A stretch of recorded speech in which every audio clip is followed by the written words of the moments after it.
짧은 인생을 살아오고 있거나 세상을 뒤돌아보니 너무 오랜 세월 살아온 흔적들이 많은 성도 여러분들, 이 시간 잠시 좀 뒤돌아보면서 혹이라도 잊혀지지 않는 후회스러운 일이 있는지 한번 생각을 더듬어 봤으면 좋겠습니다.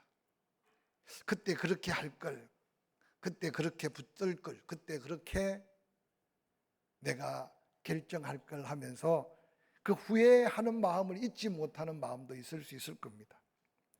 때로는 한참 살아온 인생길인데 뒤돌아보면서 내가 잘못된 길로 가구나 생각하고 혹시라도 길을 돌이켜 새로운 인생길을 찾은 분들도 우리 가운데 있을 수 있을 겁니다. 하나님은 말씀을 통해 우리 이스라엘보다 훨씬 앞선 세월을 살았던 믿음의 선조들을 통해서 그들의 걸음이 우리가 가는 길에 때로는 가야 될 길인지 가지 않아야 될 길인지 인생길의 신호등 같기도 하고, 또 우리는 길을 모르고 헤매일 때 우리 앞서 갔던 믿음의 선배들이 간 길이 인생 내비가 되어서 때로는 우리에게 거룩한 도전을 주는 말씀이 얼마나 많은지 모릅니다.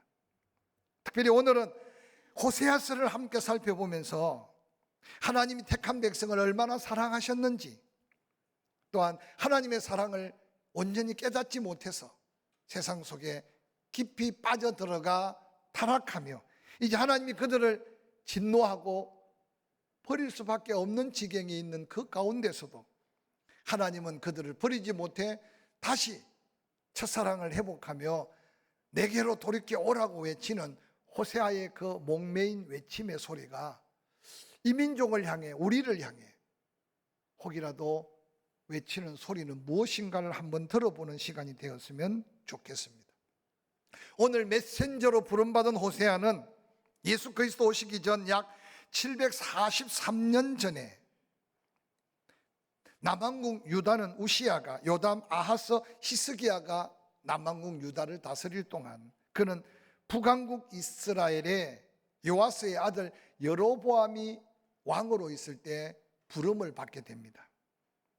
당시 북왕국 이스라엘은 남왕국 유다와 나라가 나누어져 있었는데 하나님이 사울, 다윗, 솔로몬을 이어가며 통일 이스라엘 왕국을 보존해 주셨는데 안타깝게도 솔로몬 후기에 나라가 반으로 나누어집니다. 그래서 북쪽은 에브라임 지파를 중심으로 10개 지파가 북왕국 이스라엘로, 남쪽은 솔로몬의 아들 르호보암으로 왕을 세우며 예루살렘을 중심으로 유다 지파와 므낫세 지파가,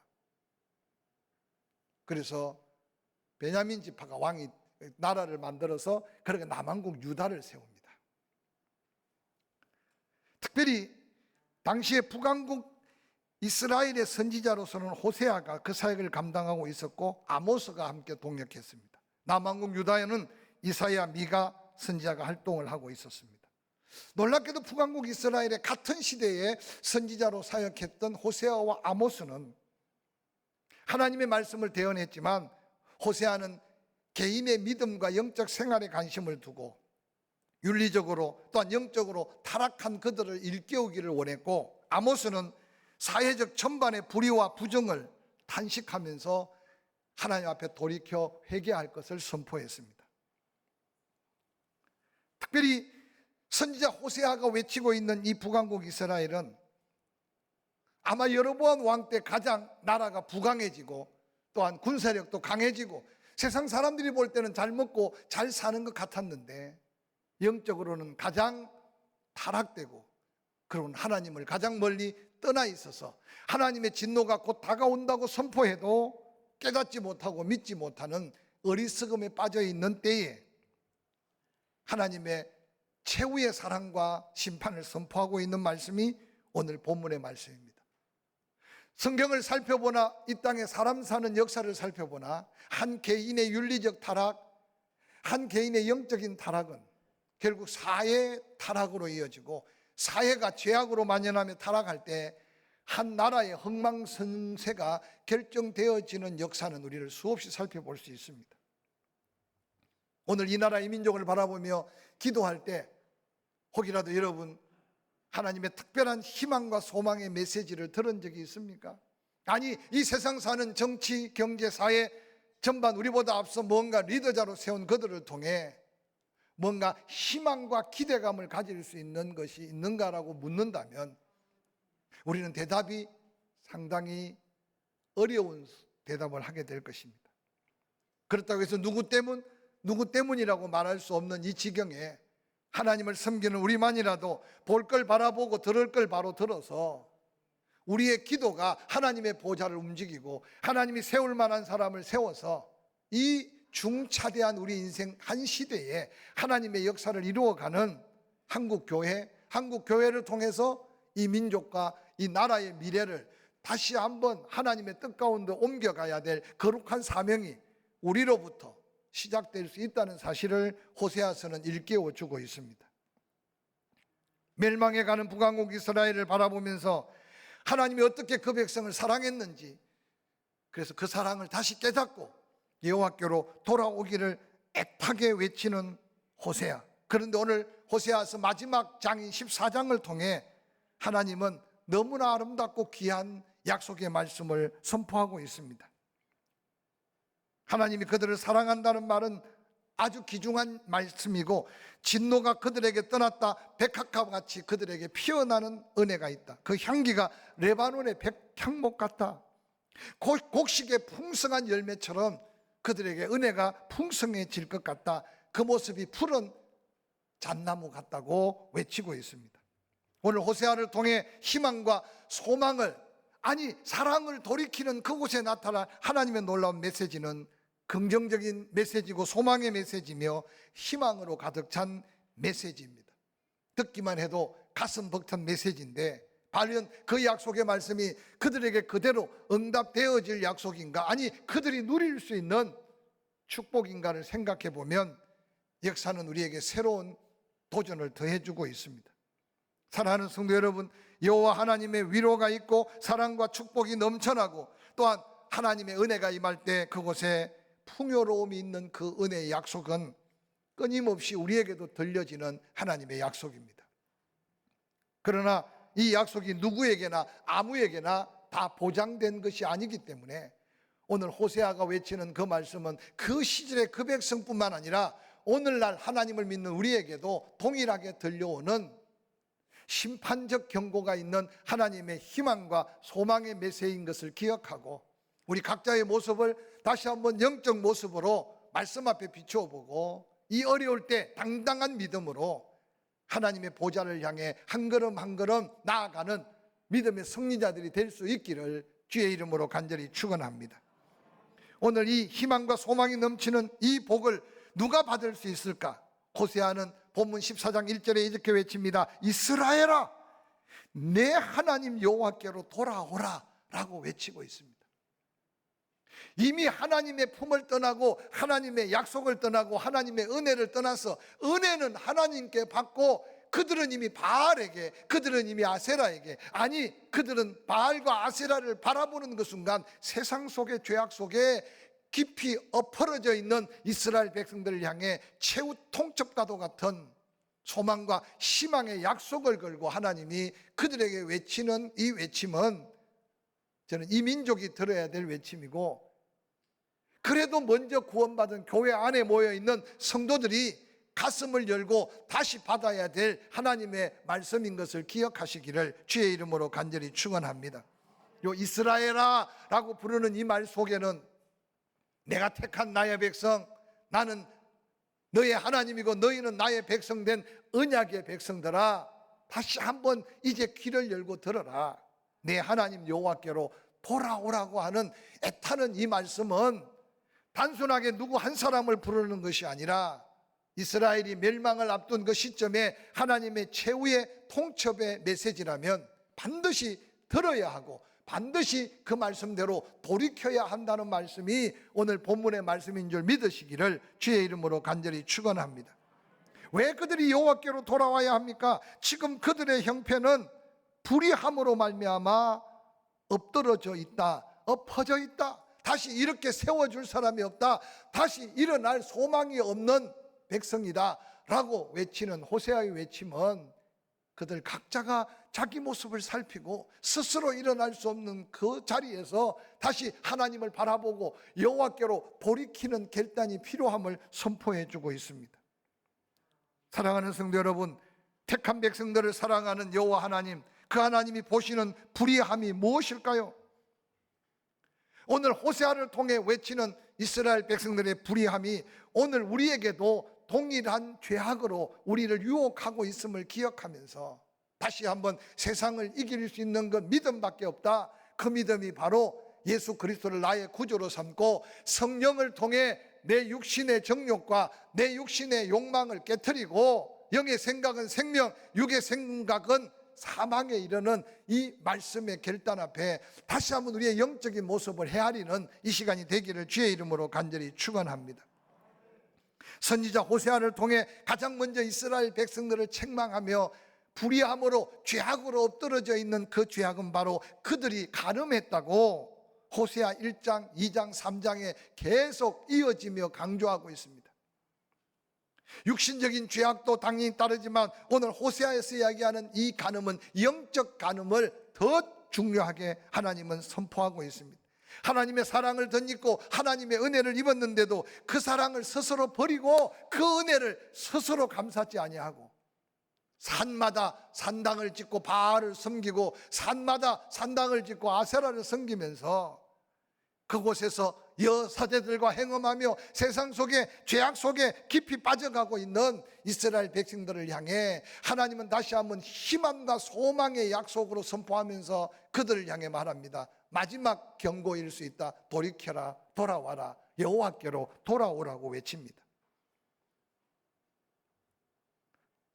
사랑하는 성도 여러분,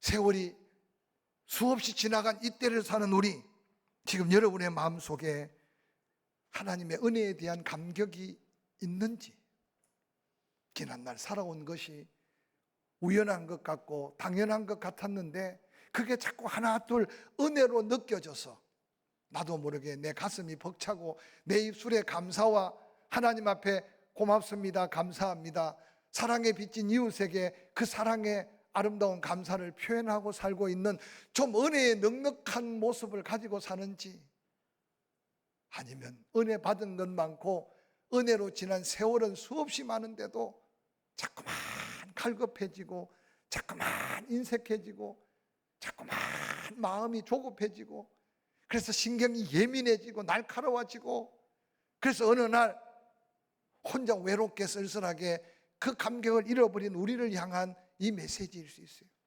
뿐만 아니라 하나님의 은혜를, 더한 은혜를 얼마나 사모하고 있는지 한번 여러분 심령을 놓고 하나님의 애타는 더한 은혜, 더한 하나님의 약속을 걸고 부르시는 그 부름 앞에 우리는 어떤 모습으로 지금 인생을 향하여 가고 있는지를 돌아보는 기회가 되었으면 좋겠습니다.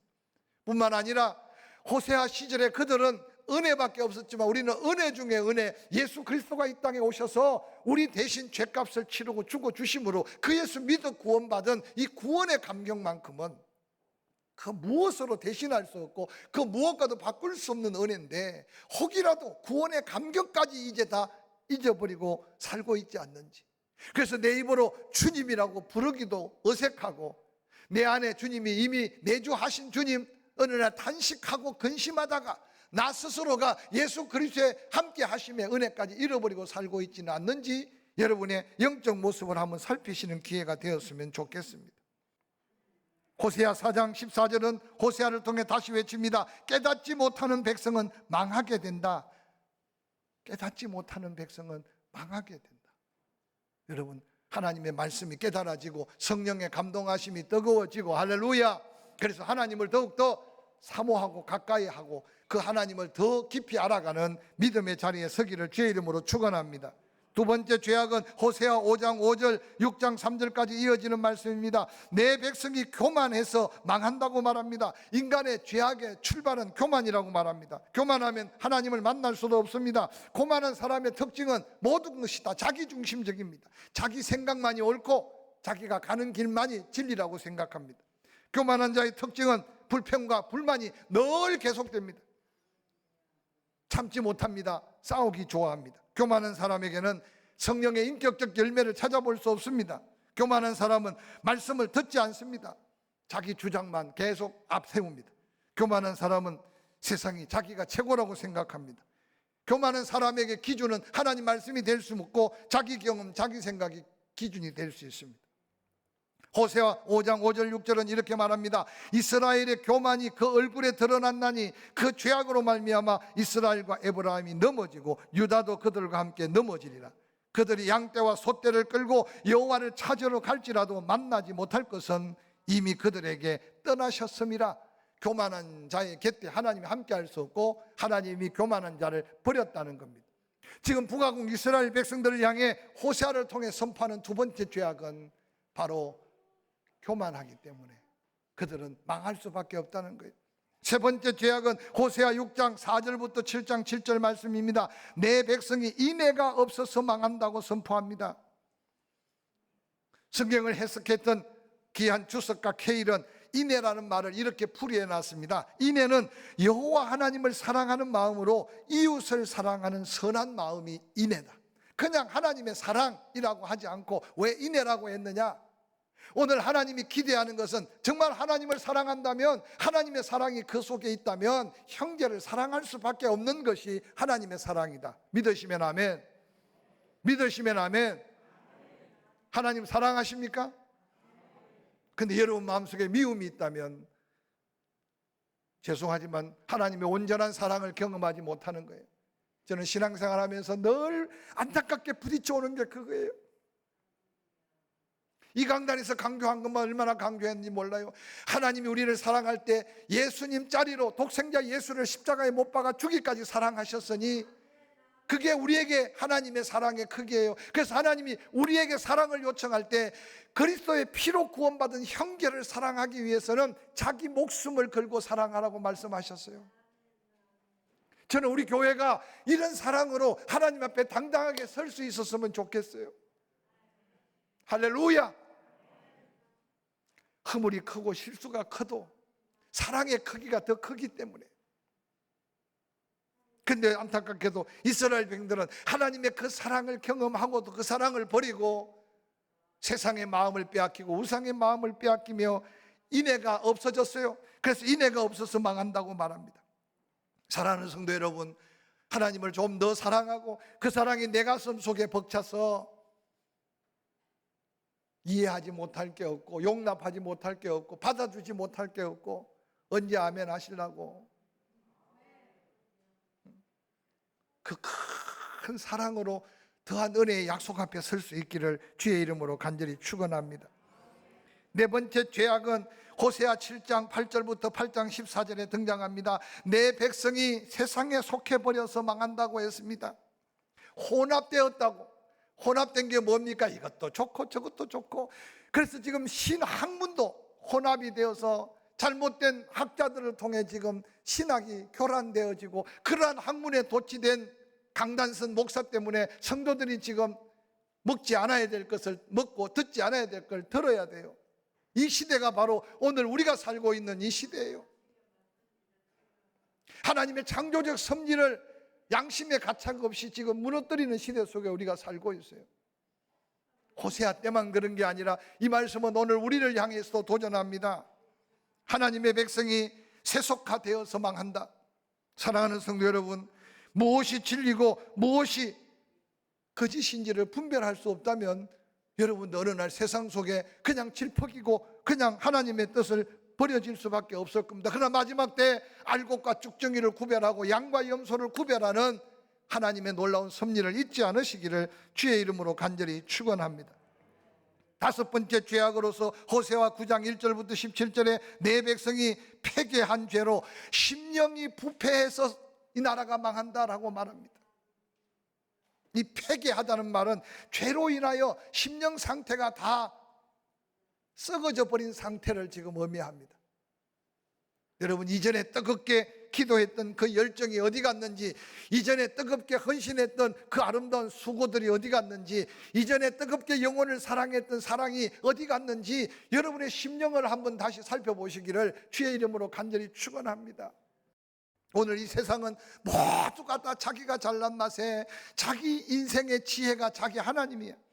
마지막 8번째 죄악으로 호세아 13장 1절부터 16절은 내 백성이 우상 숭배의 죄로 망한다고 안타깝게 탄식하며 외칩니다. 여러분 집에 불상이 있거나 여러분 집에 뭔 다른 깎아맞는 우상이 있는 집이 어디 있겠어요? 그런데 어느 날 우리 마음속에 하나님보다 더 사랑하는 그것 때문에 어느 날 우리가 약속된 축복과 멀어지고 있다는 사실을 한번 기억해 보시기 바랍니다. 그래서 오늘 선지자 호세아를 통해 하나님은 말씀을 가지고 여호와께 돌아오라고, 하나님 말씀을 듣고 그 말씀에 믿음을 가지고 하나님께로 다시 한번 그 발걸음을 돌이키라고 외치고 있는 이 말씀. 하나님 회개합니다라는 말하는 게 어렵지 않고, 하나님 내가 송아지를 드리며 가짜로 예배드렸던 예배가 아니라 입술로 송아지를 대신하여 이제 여호와께 예배자로 서겠습니다 라는 이 결단은 호세아 선지자를 통해 우리에게 외치는 우리의 믿음을 향한 하나님의 안타까운 외침임을 기억하시기를 주의 이름으로 간절히 축원합니다. 호세아 14장 3절은 이렇게 말합니다. 이제 우리가 아수르의 구원을 의지하지 않겠습니다. 말을 타지 않겠습니다. 다시는 유다의 손으로만, 우리의 손으로 만든 우상을 신이라 하지 않겠습니다. 하나님이 고와 같은 우리를 긍휼로 베풀어 주신 것을 기억합니다 라고 다시 한번 결단하라는 믿음의 결단을 호세아는 가르쳐 주고 있습니다.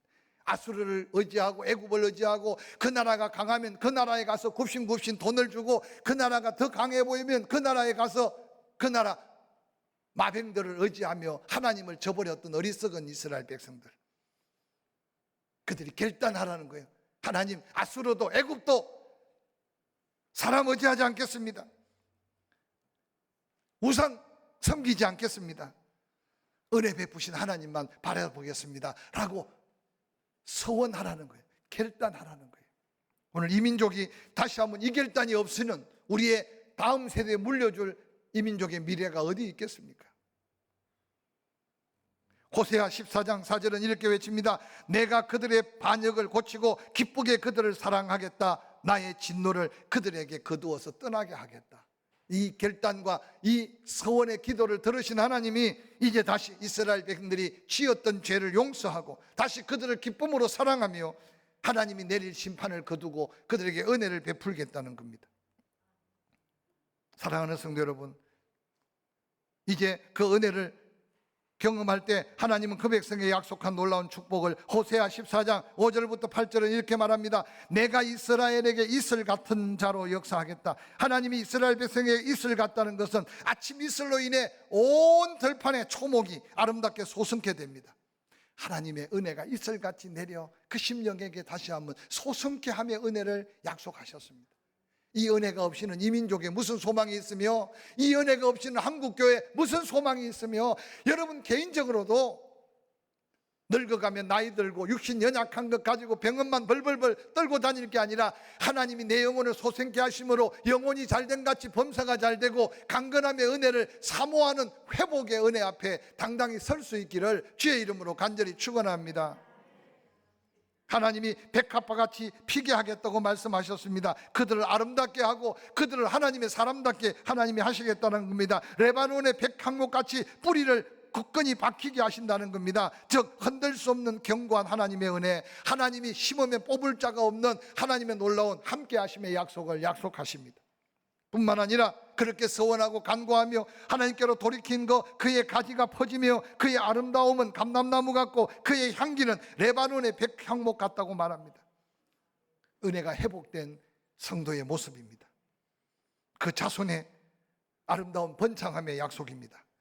하나님의 은혜의 향기가 은은하게 퍼져나가 수많은 사람들을 감동시킬 하나님의 은혜가 임하겠다는 약속입니다. 뿐만 아니라 곡식같이 풍성할 것이며 포도나무같이 꽃이 필 것이며 그 향기는 레바논의 포도주같이 되리라고 선포하셨습니다. 이는 바로 하나님의 성령의 역사하심과 그 성령으로 인해 나타날 은혜와 은사와 하나님의 구원의 역사까지 약속하고 있는 말씀입니다. 말씀을 결론 짓습니다. 호세아는 이제 이스라엘 백성들을 향하여 떨리는 목소리로 외칩니다. 누가 지혜가 있어 이런 일을 깨달으며 누가 총명이 있어 이런 일을 알겠느냐. 여호와의 도는 정직하니 의인은 그 길을 다니거니와 그러나 죄인은 그 길에서 걸려 넘어지리라.